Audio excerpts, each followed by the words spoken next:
दिव्या को देखने लड़के वाले आए हैं, लेकिन उनकी बातों से लग रहा है कि वो लंबी लंबी फेंक रहे हैं।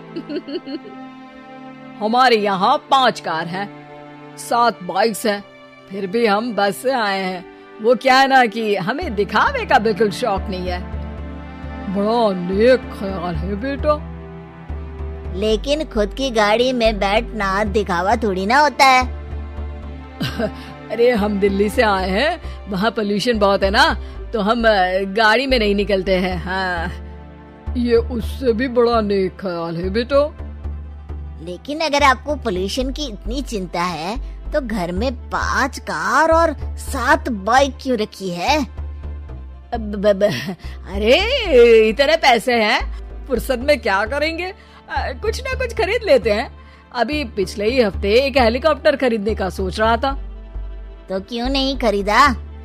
अरे उसके पंखे हवा ज्यादा देते हैं, हमारी माँ को ठंड बहुत लगती है ना, अब बुजुर्गों का ध्यान रखना पड़ता है ना। अरे वाह वाह, ये तो बहुत बड़ा ऊंचा और नेक ख्याल है। हम कैसे मान ले कि ये लोग झूठ नहीं बोल रहे हैं?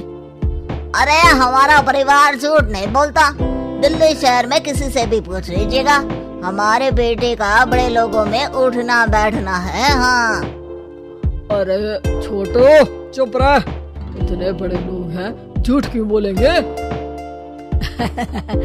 हमारी फैक्ट्री है, और ऐसी फैक्ट्री कि यहाँ ग्राहक आया, इधर सामान बनाया जल्दी जल्दी, और हम हर काम ना जल्दी करते हैं। हाँ वही तो, तब जल्दी जल्दी अपनी बेटी का हाथ हमारे बेटे के हाथ में दे दीजिए।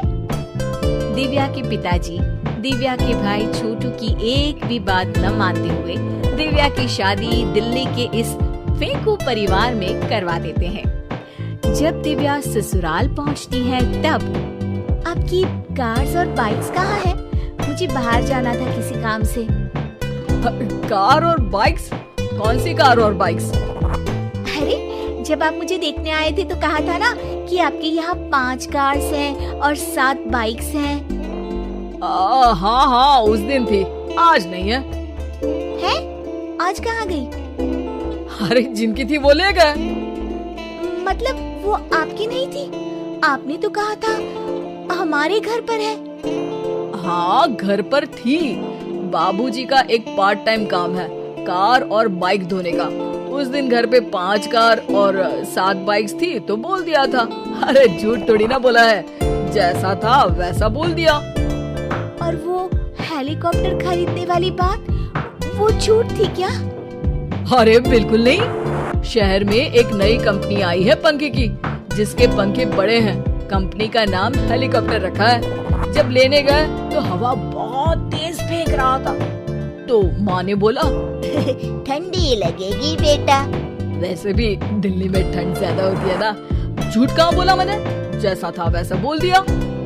हे भगवान, और वो फैक्ट्री वाली बात, इधर ग्राहक आया उधर सामान तैयार। अरे वो भी तो बिल्कुल सही है। मेरा ना पानी पूरी का ठेला है, इधर ग्राहक आता है उधर पानी पूरी बना देता हूँ। अरे झूठ कहाँ बोला, जैसा था वैसा बोल दिया। हे राम, मेरे तो कर्म फूट गए। आपने तो कहा था कि आप लोगों का बड़े लोगों में उठना बैठना है। अरे है तो, पहले मैं बहुत बड़े लोगों के यहाँ नौकर था। जब भी कोई गलती करता तो वो मुझसे उठक बैठक लगवा देते। हो गया ना बड़े लोगों में उठना बैठना।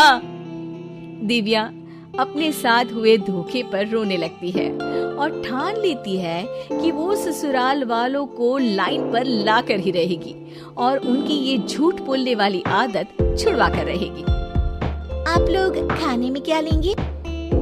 करेला खा लूंगा। अरे मुझे तो टिंडे खाने हैं। कद्दू खाऊंगा। अच्छी बात है, खाने के टेबल पर मिलते हैं। शाम को जब सब खाने के टेबल पर मिलते हैं तो सब देखते हैं कि टेबल पर प्लेट्स में एक पूरा और कच्चा कद्दू रखा है, कच्चा करेला रखा है और कच्चे टिंडे भी रखे हैं। बहू, ये सब क्या है? ससुर जी के लिए करेले, आपके लिए टिंडे और श्रवण जी के लिए कद्दू। अरे वो तो दिख रहा है, लेकिन ये पकाया क्यों नहीं है? आप लोगों ने पकाने को तो नहीं कहा था, बस मैंने पूछा था क्या खाएंगी, तो आपने ये कहा था कि करेले, टिंडे और कद्दू खाने वाले हैं। ये क्या मजाक है दिव्या, तुम झूठ बोल रही हो।